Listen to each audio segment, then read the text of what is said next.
Vexith stared at the ancient star chart floating above her workstation.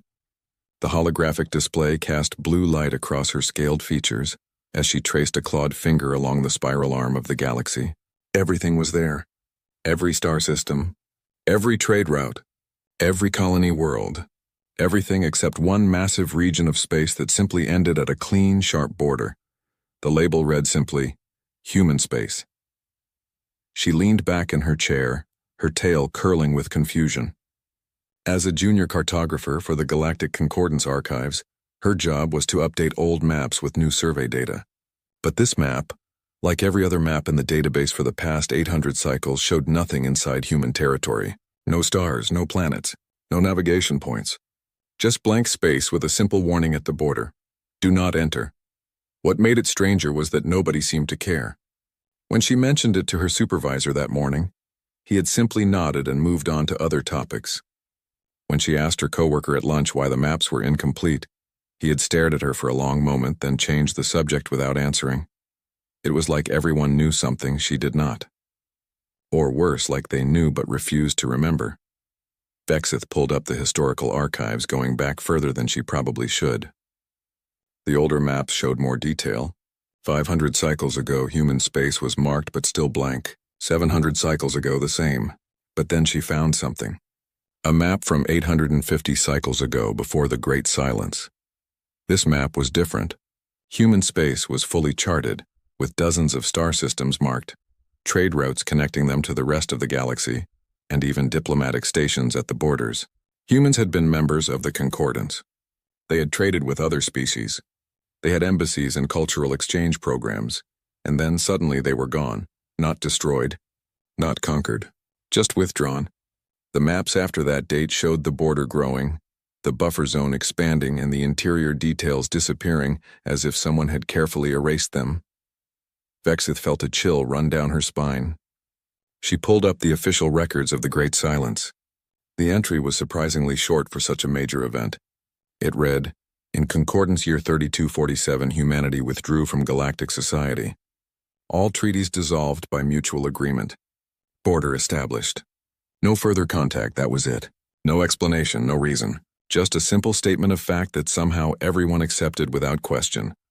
She dug deeper, accessing the restricted archives with her low-level security clearance. Most files about humans were marked with a strange classification she had never seen before. Voluntary Amnesia Protocol. When she tried to open them, a warning appeared. This information may cause psychological distress. Species-level trauma response possible. Proceed with caution. Her hand hovered over the accept button. Every instinct told her to close the file and forget about it. But she was a cartographer. Her entire life was about filling in blank spaces on maps. She could not leave this mystery unsolved. She pressed accept. The file opened, and what she saw made her blood run cold.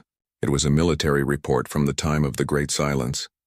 The words were clinical, carefully neutral, but the meaning was clear. 7 species had formed a coalition. They called themselves the Unity Alliance. They had decided that humanity was weak, too individualistic to be a threat, and that human space contained valuable resources. So they invaded. The report listed fleet numbers. Millions of ships. Billions of soldiers. It should have been a quick conquest. The Unity Alliance was powerful, made up of some of the most advanced military forces in the galaxy. But then the report stopped. The last entry, dated 3 cycles after the invasion began, was a single line. All contact lost with invasion forces. No survivors. No wreckage. No trace. Vexith read it again. Millions of ships. Billions of soldiers, gone, not destroyed in battle, not captured, just gone as if they had never existed. 3 cycles after that, a single human ship had arrived at the Concordance Council chambers. The recording was still in the archive. Vexith pulled it up with shaking hands. The video showed a human woman, middle-aged by their standards, wearing a simple diplomatic uniform. She stood before the assembled council members and spoke in a calm, even voice. "We did not want this war. We did not seek conflict, but your Unity Alliance chose to invade our homes, threaten our families, and attempt to take what was ours. We have responded appropriately. Your invasion forces are gone. They will not return. They cannot return. We have made certain of that. The human paused, and her expression softened slightly. We bear you no further ill will. We do not wish to conquer or dominate, but we have learned that our presence in the galactic community creates temptation and danger. Therefore, we are withdrawing. We will establish a border. We will not cross it. You will not cross it. This is not a negotiation. This is a statement of reality. We hope one day that circumstances may change. Until then, goodbye. The video ended. The council chamber recording showed the assembled representatives sitting in stunned silence. And then, one by one, they had agreed. The border was established. The treaties were dissolved. And humanity withdrew behind their wall. Vexith sat in her chair, her mind racing. The blank space on the map suddenly made perfect sense. It was not ignorance. It was not a lack of data. It was fear. A fear so deep that every species in the galaxy carried it in their genetic memory. A fear that made them instinctively avoid even thinking about what lay beyond that border. She looked at the map again. The clean border, the empty space, the simple warning. And for the first time in 800 cycles, someone asked the forbidden question. What happened to those millions of ships? Where did they go? And what had humanity become that could make them simply vanish? Vexith knew she should stop. She should close the files, delete her search history, and go back to updating trade routes and colony positions. That was the safe choice. The sane choice, but she was a cartographer. And there was a blank space on her map. She pulled up a new file and began making notes. If nobody else would ask these questions, then she would. If nobody else would investigate, then she would find others who could. Somewhere in this galaxy, there had to be someone who remembered without fear, someone whose genetic memory was broken or damaged, someone who could help her learn the truth. The map floated above her desk, the blank space seeming larger now, more ominous, but also more inviting. Behind that border was a mystery 800 cycles old. Behind that border was the truth about what humanity had become, and Vexith intended to find it. 3 weeks later, Vexith sat in a dark bar on the edge of concordant space. The establishment catered to outcasts and wanderers, those who did not quite fit into normal society. It was the perfect place to find the people she needed. Her search had led her to some interesting discoveries. There were others like her scattered across the galaxy. Individuals whose species' memory did not work properly. Some had genetic defects. Others had suffered brain injuries. A few had simply been born different. But they all shared one thing in common. They did not feel the instinctive fear when humans were mentioned. One of them sat across from her now. Captain Zilthos was a Vryn, a species known for their military prowess. But Zilthos was old, with scars across his carapace and one eye replaced by a mechanical implant. He had served near human space before, the Great Silence, though he claimed to remember nothing from that time. You are asking dangerous questions, young one, he said, his voice like grinding stone. His good eye studied her carefully. Why do you want to know about them? Because the maps are wrong, Vexith replied.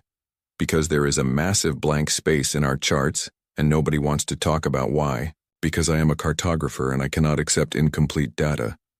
Zilthos laughed, a harsh sound. That is a better reason than most.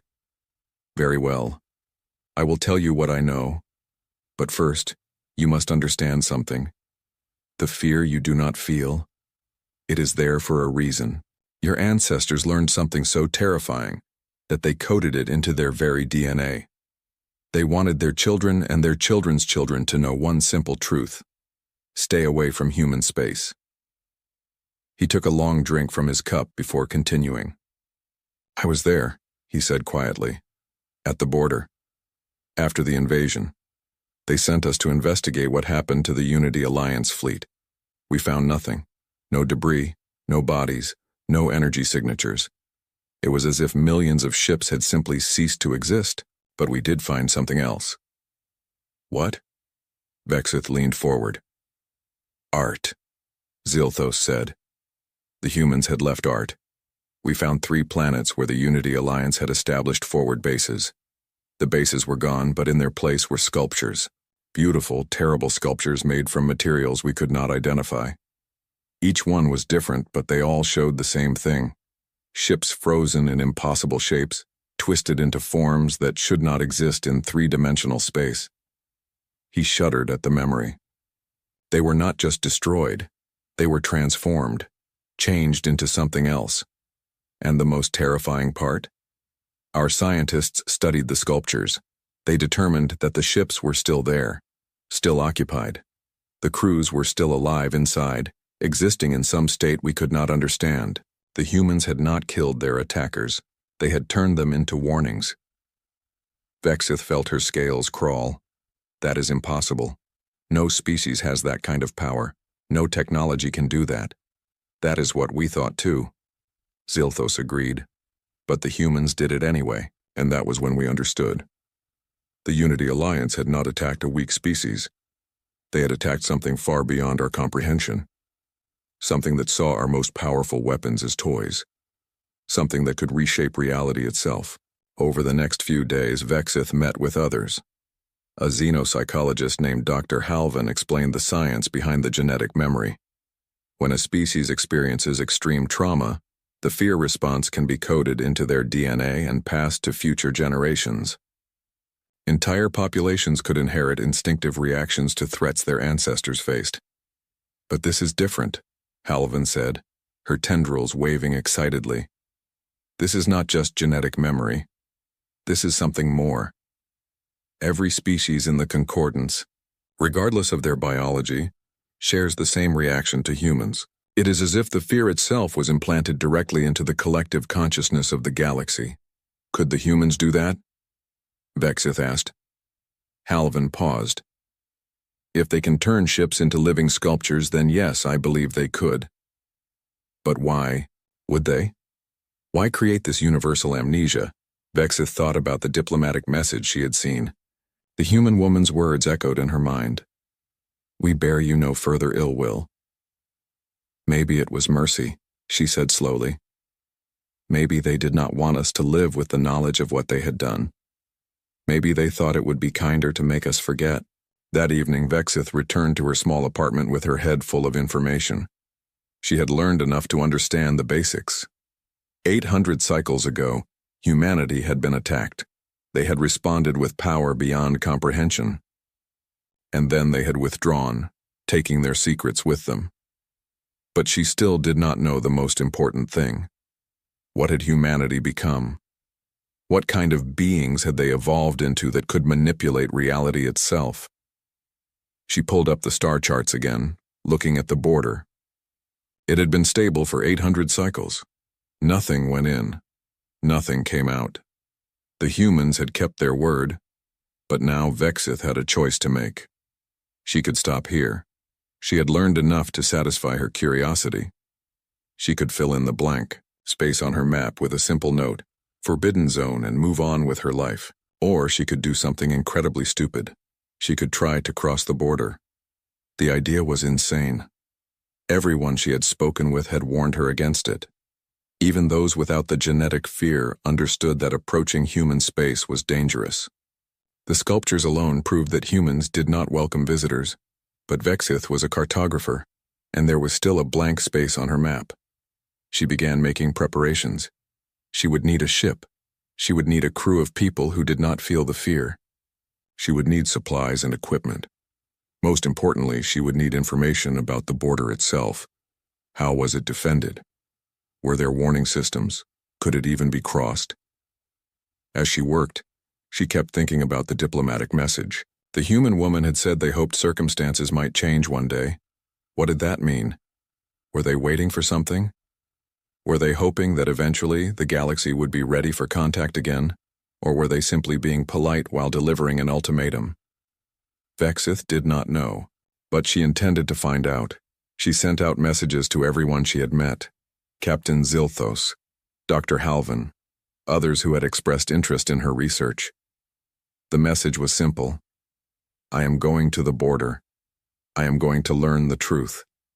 Who wants to come with me? The ship was called the Wanderer's Hope, an old transport vessel that had seen better days. Vexith had bought it with her savings and some questionable loans. It was not much, but it had a functioning drive system and enough space for her small crew. 7 people had answered her call.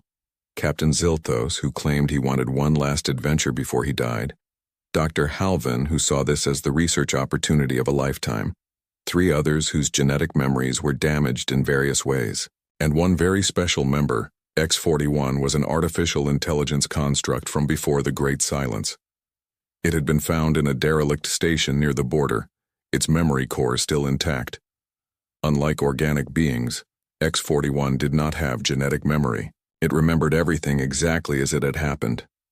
"I have been waiting for someone to ask the right questions," X-41 said, its voice coming through the ship's speakers. "For 800 cycles, I have been waiting for someone brave enough, or foolish enough, to seek the truth." "What do you remember?" Vexith asked as they prepared for departure. "Everything," X-41 replied. "I remember when humans were just another species in the concordance. They were creative, curious, sometimes aggressive, but fundamentally similar to everyone else. They had faster than light travel, but nothing exceptional. They had weapons, but nothing that made them stand out. They were ordinary." "What changed?" Dr. Halvin asked. "The war changed them," X-41 said. "Or perhaps it revealed what they always were. When the Unity Alliance invaded, humanity responded in ways that should have been impossible. They manipulated gravity to turn entire fleets into singularities. They bent space-time to trap ships in infinite loops. They reached into the quantum field and rewrote the probability of their enemy's existence." The AI paused as if choosing its words carefully. But the most terrifying part was that they were not using technology.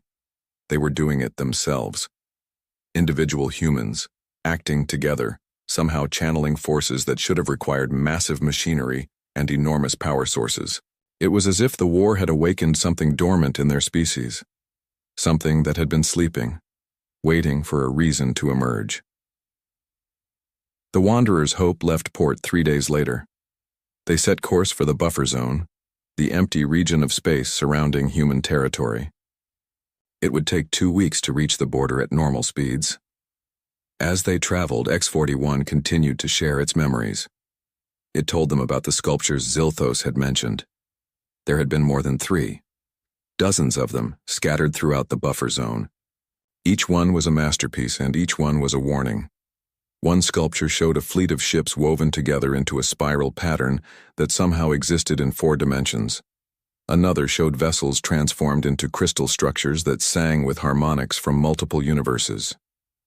A third displayed warships folded into shapes that the eye could not quite process, creating optical illusions that made viewers physically ill. They were not just warnings, X-41 explained. They were demonstrations. The humans were showing the galaxy what they could do. And more importantly, what they chose not to do. They could have turned every species into living art. Instead, they chose isolation. 2 weeks later, they reached the buffer zone. The change was immediately noticeable. Space itself felt different here, cleaner somehow. The usual background radiation of a populated galaxy was absent. No ship traffic, no communication signals, no signs of civilization, just empty space and abandoned worlds. They found the first sculpture on the 3rd day in the buffer zone. It hung in space near a dead planet, exactly where X-41's memories had placed it. The AI had not lied. The sculpture was beautiful and terrible in equal measure. Vexith stared at it through the view screen. Dozens of warships, each one kilometers long, had been twisted and merged into a single flowing shape that resembled a flower, but it was a flower that hurt to look at, its petals existing in angles that should not be possible.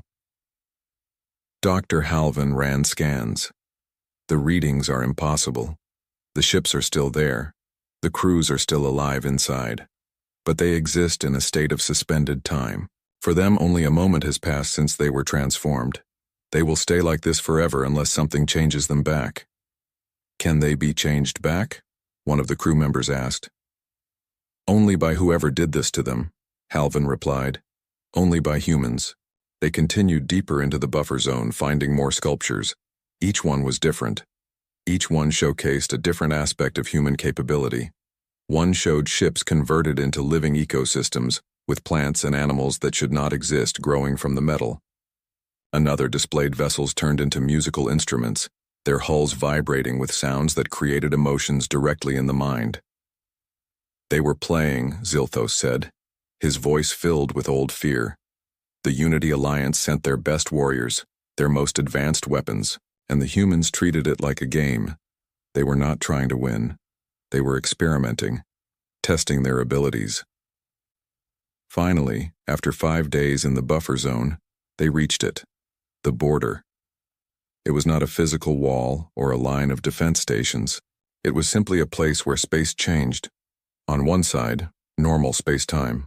On the other side, something different. Something that their instruments could not properly measure.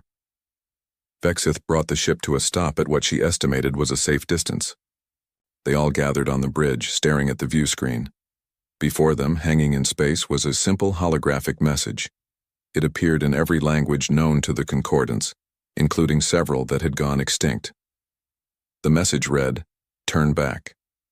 This is your final courtesy.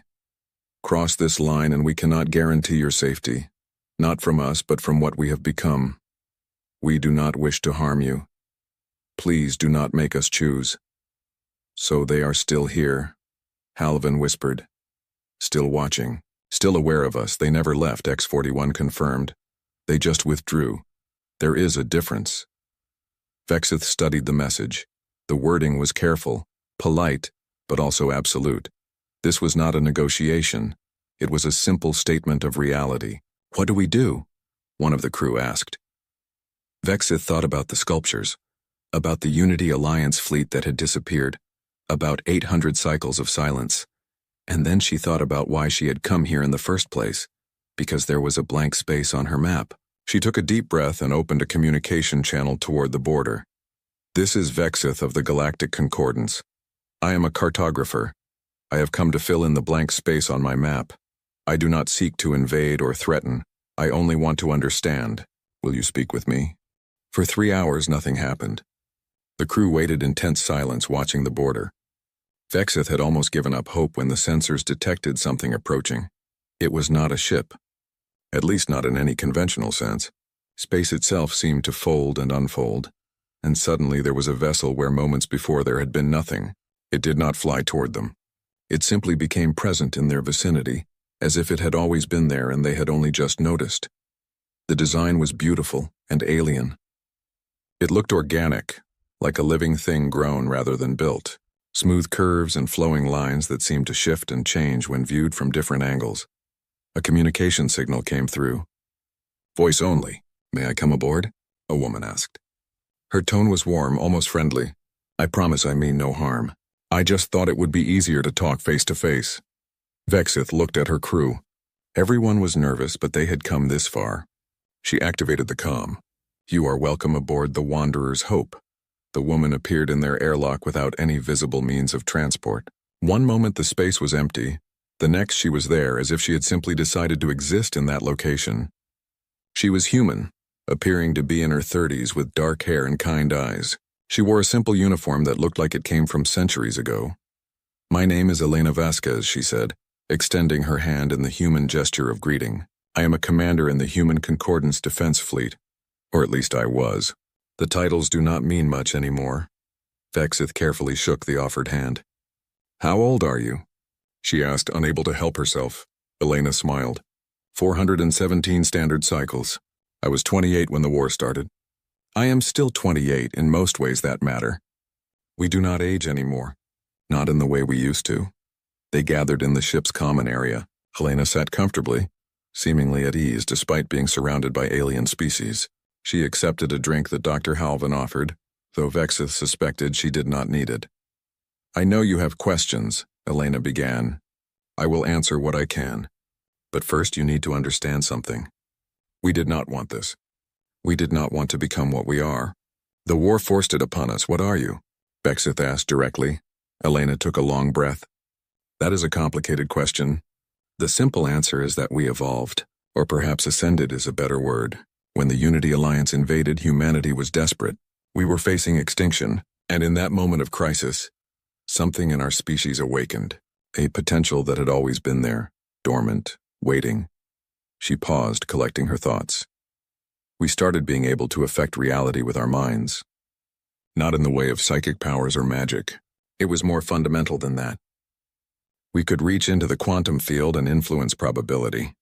We could perceive and manipulate dimensions beyond the normal three. We could touch the fabric of space-time itself and shape it. And it spread, she continued. Once one human discovered they could do it, others learned. It was like a door had been opened in our collective consciousness. Within weeks, millions of humans had the ability. Within months, billions. It was not technology, it was us. We had changed at a fundamental level. But that should be impossible, Dr. Halvin protested. Evolution does not work that fast. You cannot change an entire species in a few months, Elena nodded. You are right. It should be impossible. We have theories, of course. Some think humanity was always different, that we carried dormant abilities from our evolutionary past.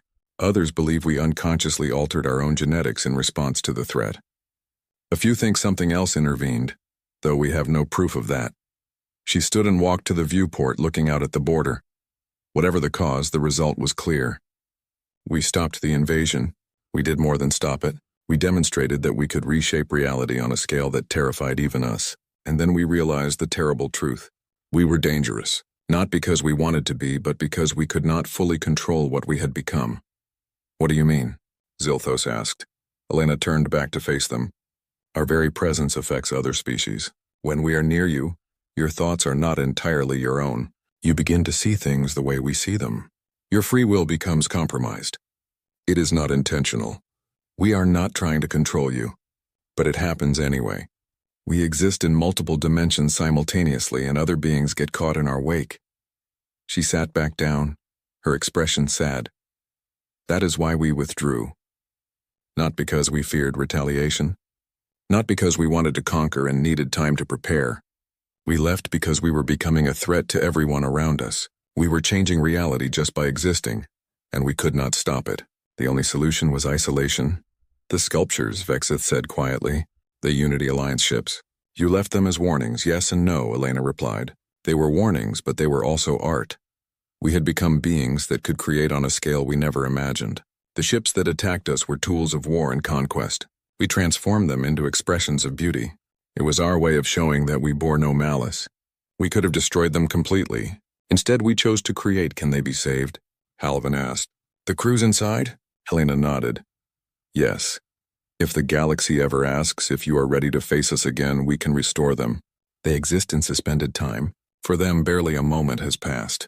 We keep them as a reminder, to ourselves and to others, a reminder of what we can do and what we choose not to do. Vexith leaned forward.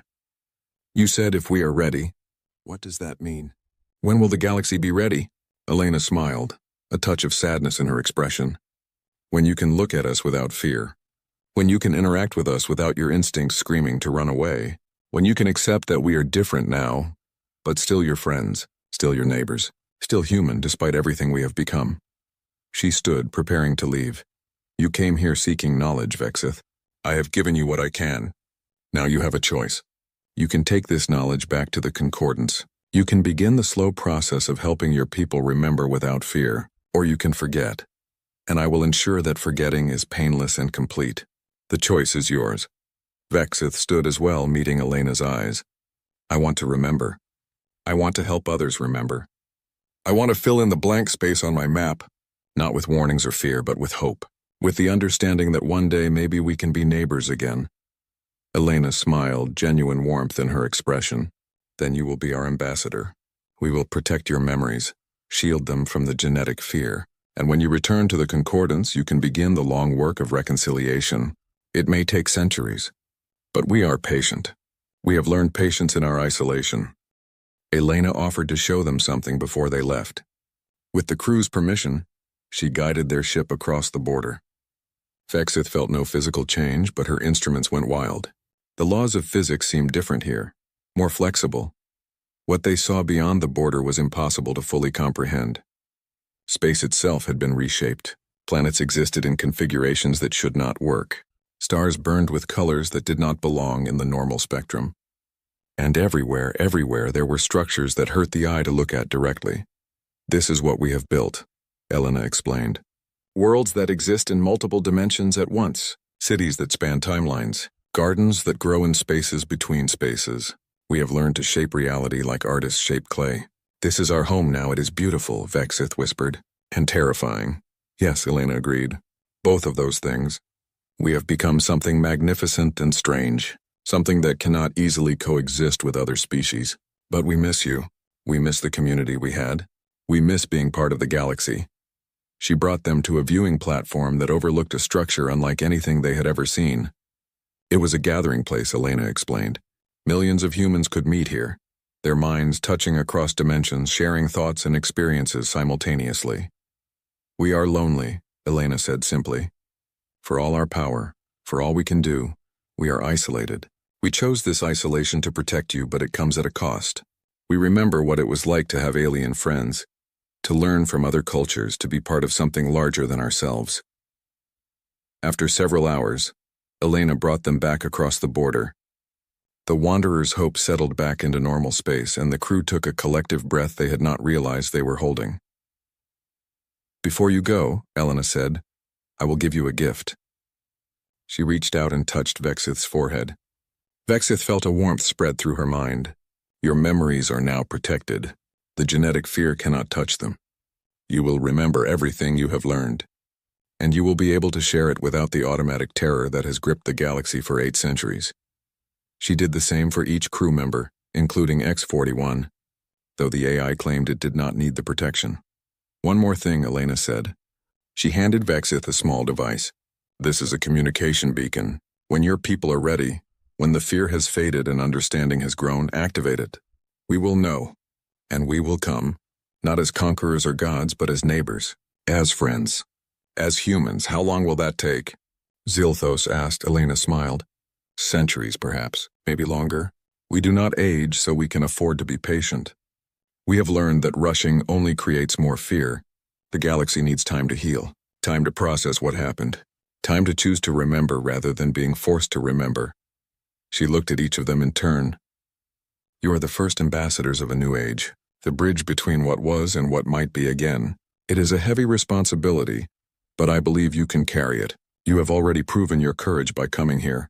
And with that, Elena was gone, not walking away or returning to her ship, simply gone as if she had never been there. But the beacon remained in Vexith's hand, solid and real. The journey back took 2 weeks. The crew spent the time discussing what they had seen and what it meant. Dr. Halvin was already planning research papers. Zilthos was surprisingly quiet, processing his encounter with the species he had once feared. X-41 was simply happy to finally have the truth confirmed. Vexith spent the time updating her maps.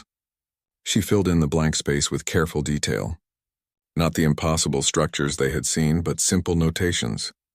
Human space, species in voluntary isolation, approach only with invitation, expected contact in approximately 500 cycles. When they reached concordant space, they were met with confusion and suspicion. Officials demanded to know where they had been. Other cartographers looked at Vexith's updated maps with horror and disbelief. But Vexith was patient. She began slowly, carefully sharing what she had learned. She started with individuals who showed curiosity rather than fear. She gave lectures at universities, speaking about the nature of genetic memory and how trauma could be inherited. She published papers about the history of human contact, backed by evidence from the archives. The work was slow. Many people refused to listen. Others listened but could not overcome their instinctive fear. But gradually, over years and then decades, attitudes began to shift. New generations grew up hearing stories about humanity not as monsters, but as a species that had chosen isolation rather than domination. As beings who had power beyond measure but used it with restraint, Vexith became known as the ambassador to the absent. She traveled across the galaxy, speaking to anyone who would listen. The beacon remained in her office, a constant reminder of the choice that lay ahead. 100 cycles passed. Then 200. Vexith grew old. Though medical technology extended her life far beyond what would have been natural, she trained others to carry on her work. A whole organization grew up around the goal of eventual reconciliation with humanity. The galactic maps changed.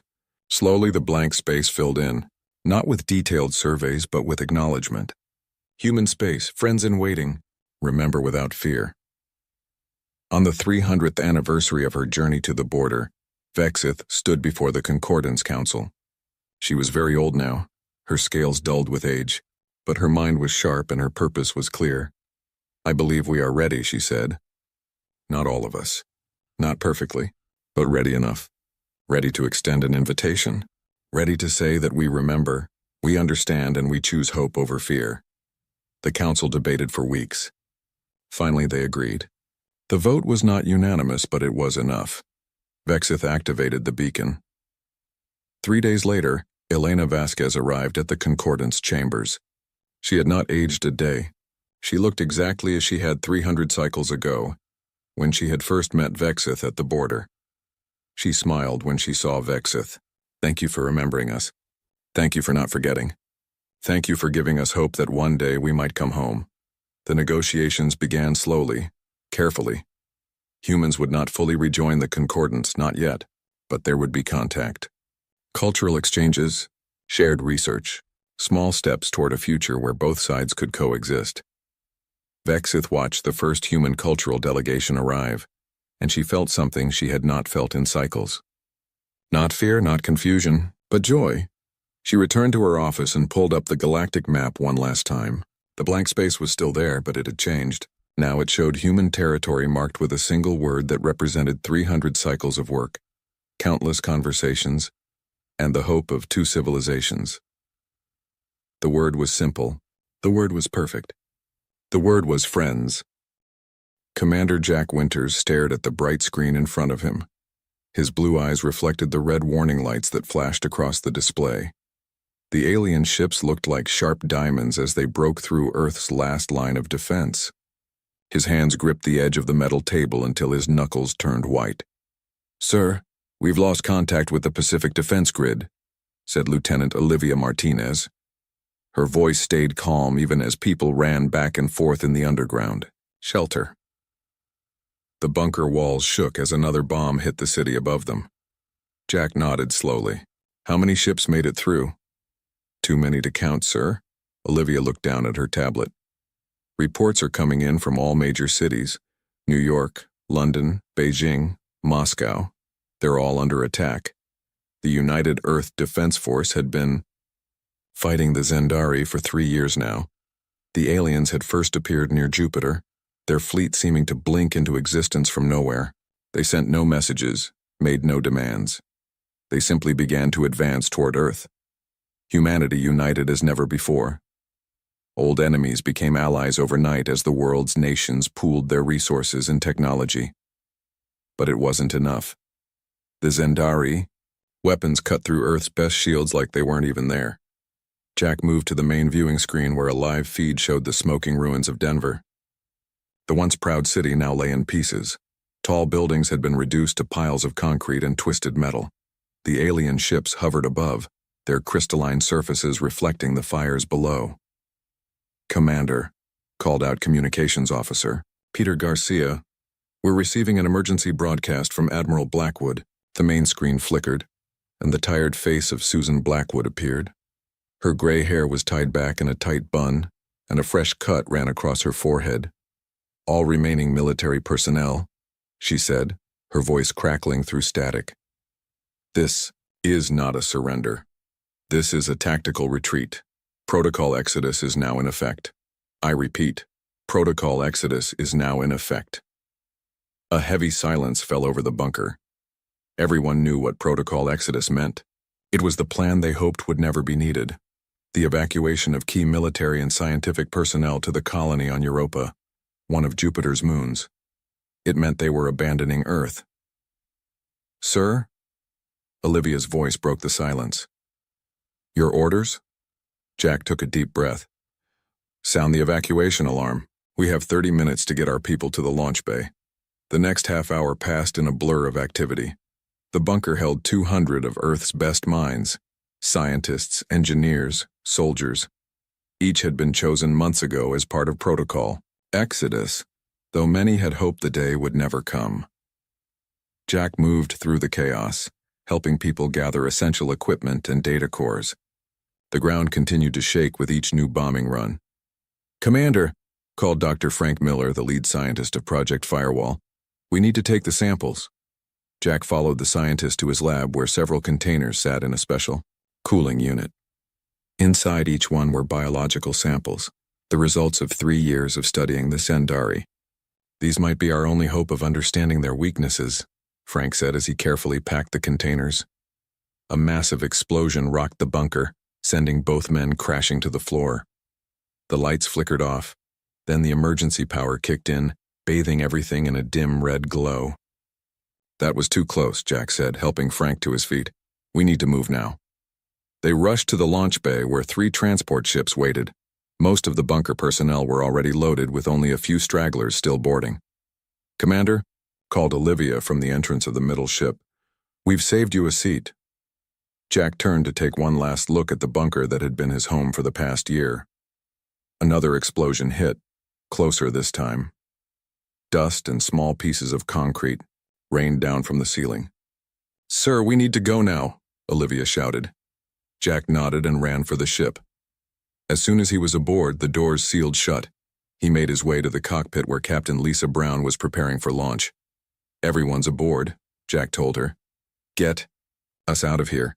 Lisa nodded. Opening launch doors now. Hold on tight. The ceiling of the launch bay split open, revealing the night sky above. It was filled with the flashing lights of battle. Earth's last fighters engaging the Zendari ships. Launch in 3, 2, 1. Lisa pushed the throttle forward, and the ship shot upward. The G-forces pushed Jack back into his seat as they climbed higher and higher. Through the viewport, he watched as Denver grew smaller below them. Fires burned throughout the city, and the gleaming shapes of alien ships moved like predators among the ruins. Stealth systems engaged, Lisa reported. Setting course for the Europa jump point. A warning light flashed on the console. We've been spotted, she said, her voice tight. 2 Zendari fighters on our tail. Jack moved to the weapons station. I've got them. He locked onto the approaching fighters and fired the ship's rear cannons. The energy beam struck one of the alien ships, causing it to spin out of control. The second fighter dodged and returned. Fire. The transport shook as the alien weapon grazed their hull. Warning alarms blared throughout the ship. Damage report, Jack called. Hull breach in the cargo section, Olivia reported from her station. Sealing it now. Engines still at full power. We're approaching the upper atmosphere, Lisa said. Hang on, this might get rough. The ship shuddered violently as they pushed, through the last layers of Earth's atmosphere into the cold darkness of space. The pursuing Zendari fighter continued to gain on them. I can't shake him, Lisa said through gritted teeth. Just then, a human fighter swooped in from above, firing, repeatedly at the alien ship. The Zendari fighter exploded in a shower of crystalline fragments. This is Captain Eric Daniels of the EDF Valiant, came a voice over the comm. I'll cover your escape. Get those people to Europa. Thank you, Valiant, Jack replied. We won't. Forget this. Just make sure it's worth it, Eric said. His fighter turned back toward Earth, where dozens more alien ships were rising through the atmosphere. As they accelerated away from Earth, Jack looked back at the blue planet that had been humanity's only home for thousands of years. From this distance, it still looked peaceful, with only small flashes of light hinting at the destruction taking place on the surface. We'll be back, he whispered. This isn't over. Lisa engaged the jump drive, and the stars around them stretched into lines as the ship accelerated to faster than light speed. Earth disappeared from view, and with it the first chapter of the war. What lay ahead at Europa was uncertain, but one thing was clear. Humanity would not go quietly. In the darkness of space, the transport ship carrying the seeds of Earth's resistance sped toward Jupiter and the small moon that would become humanity's last stand. 6 months had passed since the fall of Earth. Europa base had become home to the 30,000 survivors who had escaped the Zendari invasion. The base was never meant to hold so many people. Narrow hallways were packed with makeshift beds. Food was rationed. Clean water was precious. But they were alive.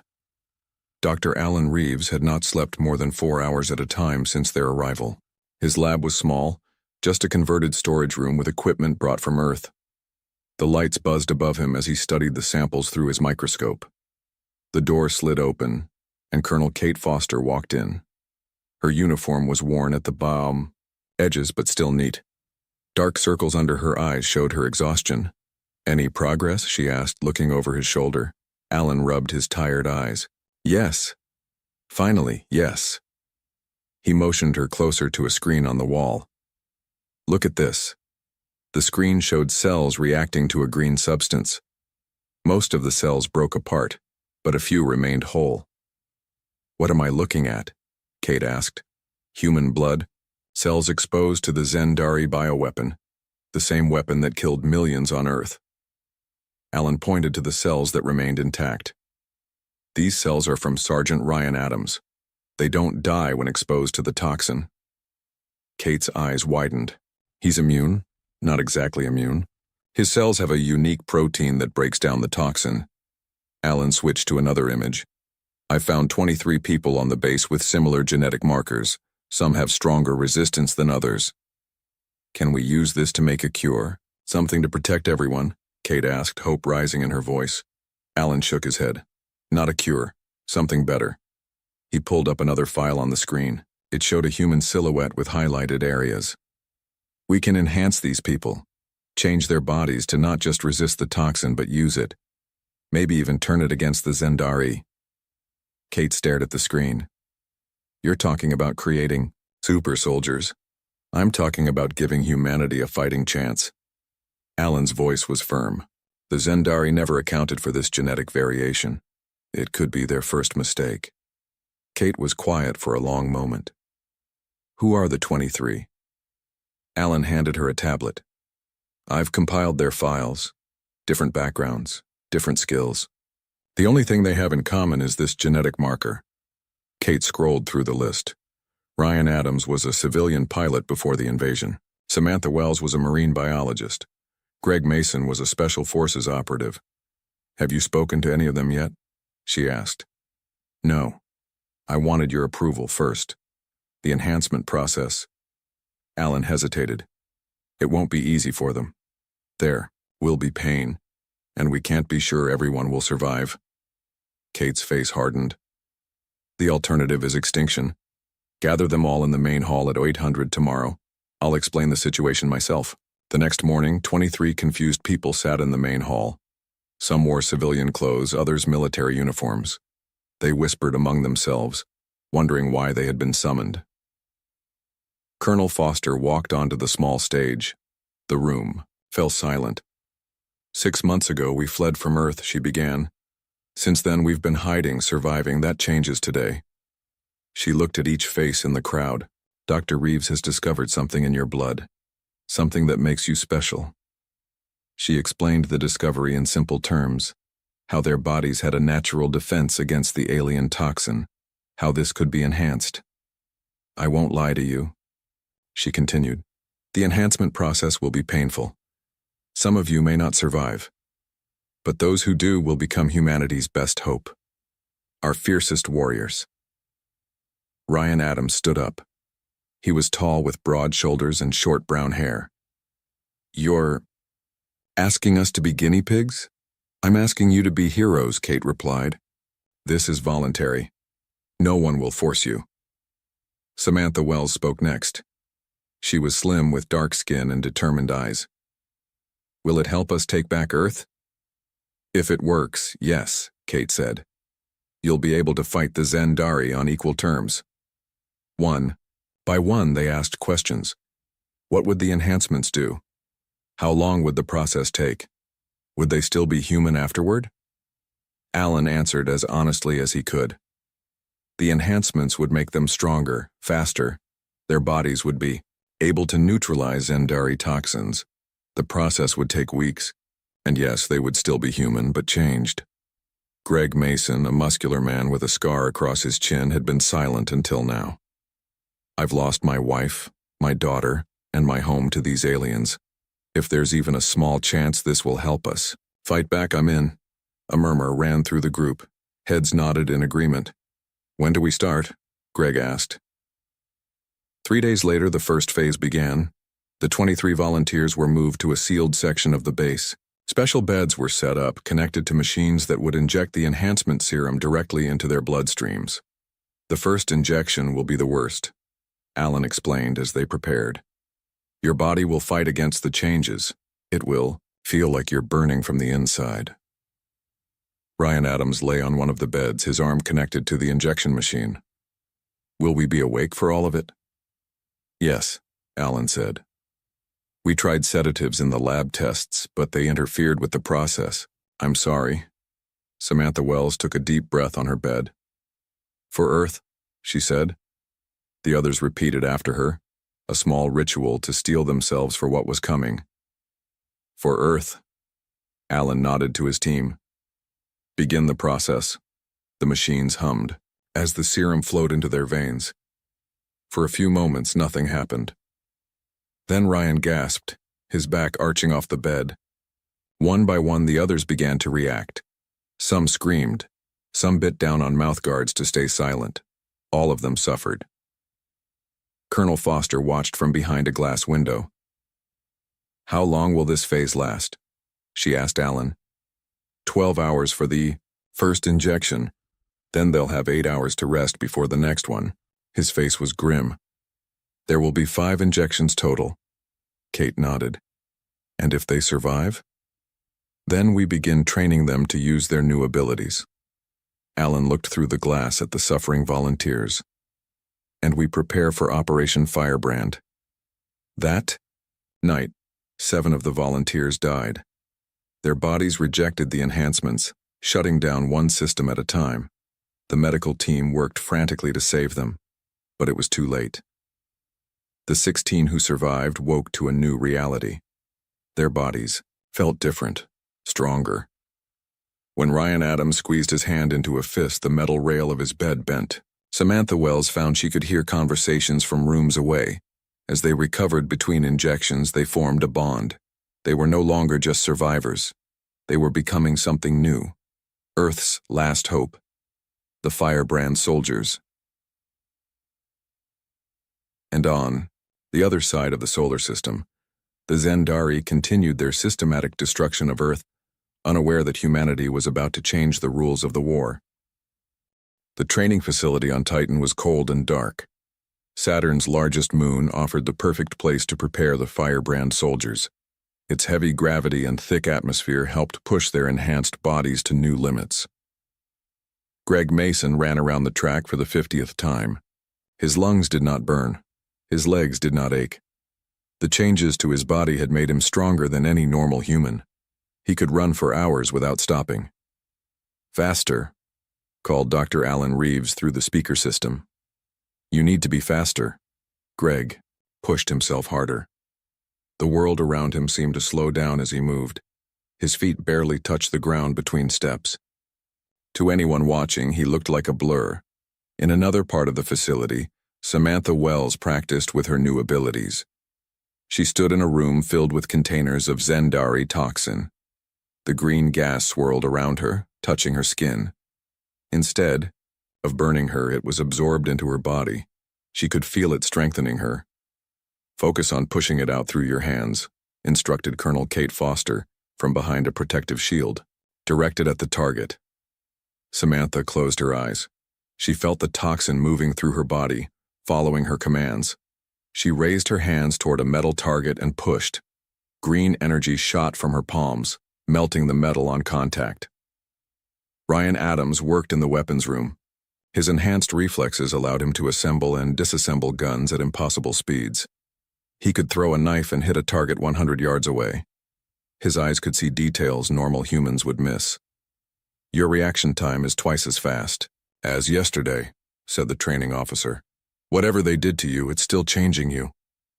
The 16 Firebrand soldiers trained for 3 months on Titan. Each day they grew stronger. Each day they learned more about their new abilities. But they also learned the cost of these changes. At night, many of them still screamed in pain as their bodies continued to adapt. Some had nightmares about the friends who had died during the enhancement process. Others worried they were becoming more alien than human. One evening, Greg found Ryan sitting alone in the dining hall. The room was empty except for them. Can't sleep? Greg asked, sitting across from him. Ryan shook his head. Every time I close my eyes, I see Earth burning. Greg nodded. He understood. They all carried those memories. We'll get it back. Will we? Ryan looked at his hands. They were the same hands he had always had, but now they could bend steel. Sometimes I wonder what we're becoming. If we'll still be human when this is over. We're still human, Greg said firmly, as long as we remember what we're fighting for. The next day, Admiral Susan Blackwood arrived from Europa Base. All 16 Firebrand soldiers stood at attention as she entered the training facility. Her uniform was crisp, her face serious. At ease, she said. The soldiers relaxed slightly. I've read the reports about your progress. I'm impressed. But now it's time to put your training to use. She activated a holographic display in the center of the room. It showed a red planet, Mars. The Zendari have established their forward operating base here on Phobos. The image zoomed in to show Mars's small moon. It's from this base that they coordinate their attacks on our remaining outposts in the asteroid belt. The soldiers studied the image. They could see the alien structures covering the moon's surface. Crystal towers reached toward space. Strange, organic-looking buildings pulsed with energy. Your mission, continued Admiral Blackwood, is to infiltrate this base and disable their biological transmitter. She pointed to a large structure in the center of the base. This is how they coordinate their fleet. If we can shut it down, even temporarily, we can launch a counterattack. Samantha stepped forward. How do we get there and how do we shut it down? The USS Defiance will take you, Blackwood replied. It's our last stealth carrier. As for shutting down the transmitter, Dr. Reeves has developed a disruptor that should work. But someone will need to plant it directly on the transmitter core. Suicide mission, Greg said quietly. Blackwood didn't deny it. The chances of all of you returning are low, but this mission could change the course of the war. The room was silent as the soldiers considered this. They had known from the beginning that they might die. They had accepted that risk when they volunteered for the Firebrand project. Ryan looked around at his fellow soldiers. When do we leave? Tomorrow at 600, Blackwood answered. Get some rest, you'll need it. That night, the 16 Firebrand soldiers prepared in their own ways. Some cleaned their weapons, some meditated. Others wrote messages for friends they might never see again. Greg found Samantha in the lab, studying the disruptor device she would carry. Ready for tomorrow? He asked. She didn't look up. Just making sure I understand how this works. If I'm going to die planting it, I want to make sure it actually works. Greg put a hand on her shoulder. We're all coming back. Samantha finally looked at him. You don't believe that? No, he admitted. But I believe we'll succeed, and that's what matters. The next morning, they boarded the USS Defiance. The ship was small compared to the carriers Earth once had, but it was fast and nearly invisible to Zendari sensors. Captain Joe Warren greeted them at the airlock. Welcome aboard. We'll reach Phobos in 6 hours. Better strap in. We'll be pushing the engines hard to avoid detection. The journey was tense. The soldiers checked their gear repeatedly. They reviewed the plan, looking for any weaknesses. There were many, but they had no choice but to proceed. As they approached Mars, the red planet filled the viewports. Phobos was just a small dot growing larger as they neared. Entering stealth mode, announced Captain Warren. From here on, total silence. The ship's lights dimmed. The engines quieted to a soft hum. They glided toward Phobos, using the gravity of Mars to hide their approach. Greg gathered his team for one final briefing. We'll split into 3 groups. Team 1 will create a diversion on the far side of the base. Team 2 will secure our escape route. Team 3 will plant the disruptor. Ryan would lead Team 1. Samantha would lead Team 3 carrying the disruptor. Greg would lead Team 2. Remember your training, Greg told them. Move fast, stay focused, don't engage unless necessary. Our goal is to plant the disruptor and get out. The ship shuddered slightly as it landed on the dark side of Phobos away from the alien base. We've got a 30-minute window before they detect us, said Captain Warren. After that, you're on your own. Greg nodded. That's all we need. He turned to his soldiers. Helmets on. Weapons ready. For Earth. For Earth, they repeated. The airlock opened and the 16 firebrand soldiers stepped onto the surface of Phobos. The small moon's low gravity made their enhanced bodies feel even lighter. Above them, Mars hung in the sky like a giant red eye watching their every move. Ahead, the crystalline towers of the Zendari base glowed with an eerie blue light. It was time to show the aliens that humanity would not go quietly into extinction. It was time for Operation Firebrand. The 16 firebrand soldiers moved silently across the dusty surface of Phobos. They stayed low, using the moon's many craters for cover. The Zendari base grew larger as they approached. Its crystal towers reached up like sharp fingers trying to grab the stars. Greg signaled for the team to stop. They gathered in the shadow of a large rock. "This is where we split up," he said through their helmet comms. "Ryan, take your team to the east side. Create as much noise as you can in 30 minutes. Samantha, your team waits until then to approach the central tower. My team will secure the path back to the ship." Ryan nodded. His team of 5 checked their weapons one last time. "See you at the ship," he said. Then they were gone, moving so fast they were just blurs against the dark surface. Samantha and her 4 soldiers moved into position behind a ridge that gave them a clear view of the central tower. The disruptor device was secured to her back. It wasn't heavy, but she could feel its importance weighing on her. Greg led his team to set up a defensive line between the base and their ship. If anything went wrong, they would be the last line of protection for their escape. For 20 minutes, everything was quiet. Then the night lit up with explosions on the east side of the base. Ryan's team had begun their attack. "That's our cue," Samantha said to her team. "Move out." They sprinted toward the central tower. Their enhanced bodies moved faster than any normal human could see. Guards ran past them, heading toward the explosions, not even noticing the 5 soldiers slipping by. The entrance to the tower was protected by 2 Zendari warriors. They were tall, with bodies that seemed to be partly made of crystal. Their arms ended in sharp blade-like points. "I'll take them," said Private Ethan Rivera, the youngest of the firebrand soldiers. Before anyone could stop him, he ran forward. The Zendari saw him coming. They raised their blade arms, ready to strike. But Ethan was too fast. He ducked under the first swing and punched upward. His enhanced strength sent the alien flying, backward. The second alien slashed at him, cutting through his suit, but instead of blood, green energy sparked at the wound. Ethan grabbed the alien's arm and twisted. The crystalline limb shattered. "Clear," Ethan called.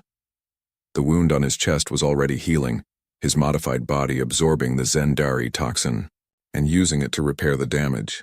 Samantha led her team into the tower. Inside, they found strange organic walls that pulsed with blue light. The floor was made of the same crystal material as the outside of the tower. "The transmitter should be at the center," Samantha said. "Let's move." They encountered more guards as they moved deeper into the tower. Each time they fought quickly and efficiently, using their enhanced abilities to overcome the aliens. But they also took losses. One of their team fell when 3 aliens attacked at once. Another was trapped when a section of the organic wall closed around him. On the east side of the base, Ryan's diversion was working. His team had set charges on several smaller buildings, drawing most of the Zendari forces to them. They fought in a wild dance of speed and strength, their modified bodies moving too fast for the aliens to track. "Keep them busy for another 10 minutes, Ryan ordered as he snapped the neck of an alien twice his size. "Samantha needs more time." But the Zendari were adapting. They began to predict the humans' movements, setting traps instead of fighting directly. 2 more of Ryan's team fell to these traps, caught in nets of crystalline energy that drained their strength. Back at the tower, Samantha and Ethan were the only ones left of their team. They fought their way to the central chamber where the biological transmitter pulsed with energy. It was a massive organ-like structure with veins of blue light running through it. "Cover me," Samantha said as she pulled the disruptor from her back. "I need 3 minutes to plant this properly." Ethan took up position at the entrance to the chamber. Outside, they could hear more aliens approaching. Samantha worked quickly, attaching the disruptor to the pulsing heart of the transmitter.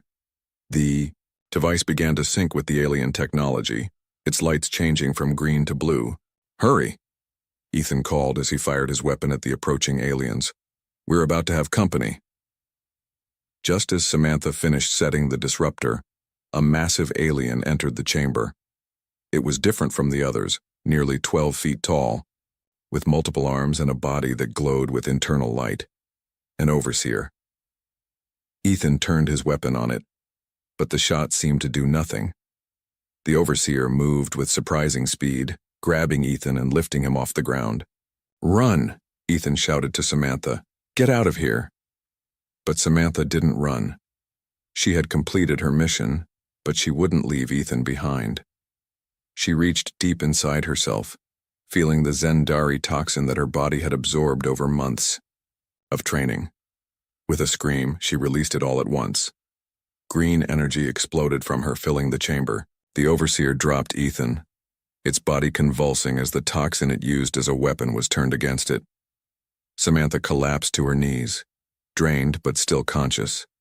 Ethan crawled to her side. "We need to go. The disruptor will activate soon."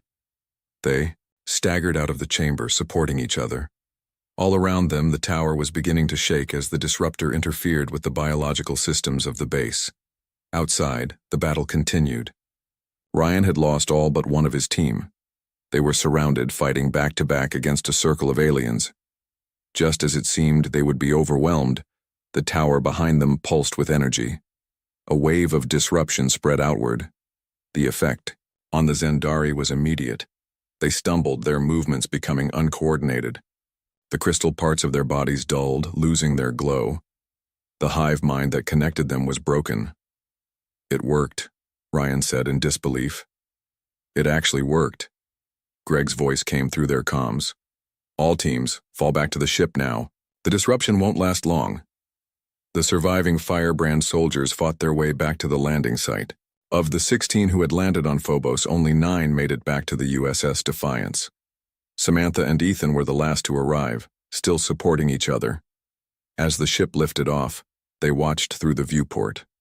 All across Phobos, the Zendari structures were losing their glow, their coordination broken by the disruptor. Captain Warren's voice came over the ship's comm system. "Admiral Blackwood reports that the entire Zendari fleet has been affected.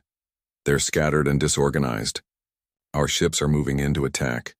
For the first time since the invasion began, humanity had struck a real blow against the invaders. The Firebrand soldiers had changed the course of the war.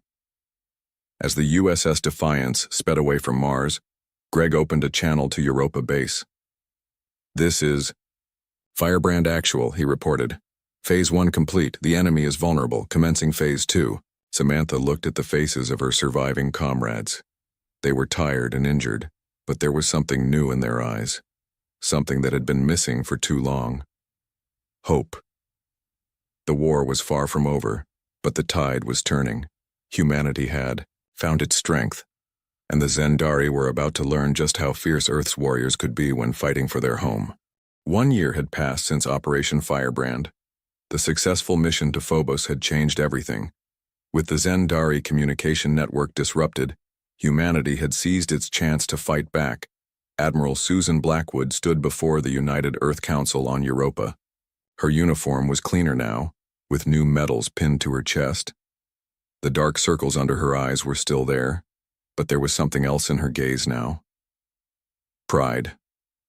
"The Firebrand soldiers have exceeded all our expectations," she told the 12 council members. "In the past year, they have led operations across the solar system, pushing the Zendari back wherever they go." On the large screen behind her, images appeared. The liberation of the Mars colonies, the destruction of Zendari mining operations on Mercury, the recapture of the lunar base. "Most importantly," Blackwood continued, "we have established contact with resistance cells still fighting on Earth.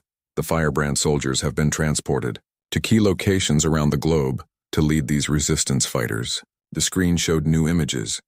Greg Mason leading a group of soldiers through the ruins of London. Samantha Wells and her team taking down a Zendari patrol in the jungles of Brazil.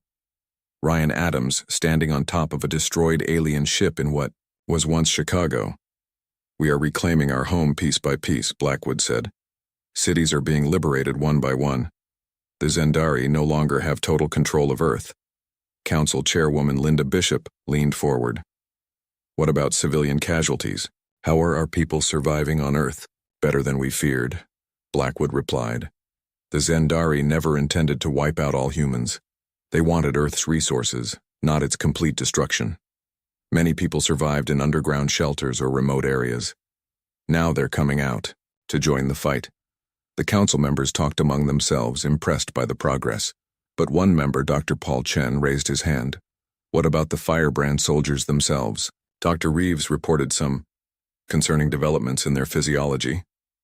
Blackwood nodded to someone at the back of the room. Dr. Alan Reeves walked forward, looking older than his 50 years. The stress of the past 18 months had turned his hair completely gray. Yes, there have been changes beyond what we initially predicted, Reeves admitted. The firebrand soldiers continue to evolve. Their bodies are still adapting to the enhancements we gave them. He displayed new medical scans on the screen. Their cellular structure is increasingly able to absorb and redirect Zendari energy. Some can even temporarily take on properties of the crystalline material that makes up the aliens' technology. Are they still human? Dr. Chen asked directly. Reeves looked uncomfortable. Genetically, yes. But they are becoming something new, something beyond what we would consider normal human. And is this change spreading? Chen pressed. Can they pass these traits to others? That's the most remarkable discovery, Reeves said.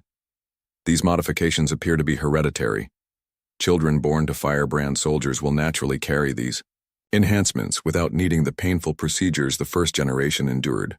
The council chamber fell silent as everyone considered the implications. Humanity wasn't just fighting back. It was evolving in response to the threat. On Earth, Commander Jack Winters stood in the rain, looking at the ruins of Seattle. The space. Needle was broken in half but still recognizable. Around him, people worked to clear debris and set up new shelters. Some were soldiers, but most were civilians, eager to rebuild what had been lost. Jack had returned to Earth 3 months ago, landing with the second wave of Europa forces after the firebrand soldiers had secured several beachheads around the world. His job was to coordinate between military operations and civilian rebuilding efforts. A group of children ran past him, laughing as they splashed through puddles. One boy stopped and saluted Jack before running after his friends. Despite everything, life was returning to Earth. Jack's communication device beeped. He tapped his earpiece. Winters here. Jack, it's Greg. Greg Mason's voice came through clearly. We've secured the alien command post in Vancouver. You need to see what we found. 2 hours later, Jack stood inside a captured Zendari ship. The interior was strange, a mix of crystal technology and organic material. Greg led him to what appeared to be the control center. Most of their data systems were destroyed before we could capture them, Greg explained. But Samantha was able to extract some files. That's why I called you. Samantha Wells stood beside a crystal console, her hands glowing slightly as she interfaced with the alien technology. Another sign of how the firebrand soldiers continued to change. It took some time to translate, she said without looking up. But I managed to access their long-range communications. The Zendari sent messages back to their home system. What did they say? Jack asked. Samantha finally looked at him. Her eyes had a faint glow to them now. They were calling for help. This invasion force, they're just scouts. The main fleet is still out there. Jack felt his stomach drop. How many? Thousands of ships, Greg said quietly. Maybe tens of thousands. A force that makes what we've been fighting look like nothing. How long do we have? Samantha turned back to the console. Based on the communications, 3 years. Maybe 4. They're far away. But they're coming. Jack took a deep breath. After everything they had suffered, everything they had fought for, it seemed the real war hadn't even begun. We should tell Admiral Blackwood, he said. The council needs to know. Already did, Greg replied. But I wanted you to hear it from us. You were there at the beginning. You deserve to know the truth. Jack walked to a viewport that looked out over the ruined city. The rain had stopped and sunlight was breaking through the clouds. Despite the devastation, green plants were growing among the ruins. Earth was healing itself just as humanity was. 3 years, Jack said. That's enough time. Enough time for what? Samantha asked. To prepare, to rebuild, to make more firebrand soldiers. Jack turned back to them, determination in his eyes. We're not the same people they attacked 4 years ago. We're stronger now. We know how to fight them. Greg nodded. And the next generation will be even stronger. My son was born last month. The doctors say he already shows the enhanced genetic markers. Jack hadn't known Greg had a child. It was a reminder that life continued, even in war. What's his name? Hope, Greg said with a small smile. Seemed appropriate. Jack's communication device beeped again. It was Admiral Blackwood. Commander, she said when he answered. I've just briefed the council on the new information.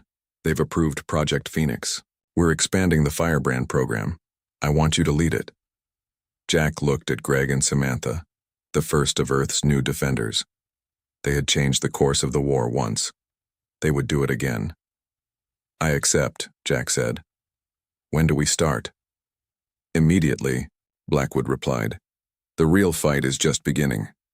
As the sun broke through the clouds over the ruins of Earth, Jack Winters smiled. The war wasn't over, but for the first time, he truly believed humanity would win. When all had seemed lost, humanity's fiercest warriors had changed the outcome, and they would do it again. They would be ready when the main fleet arrived. Earth would not fall again.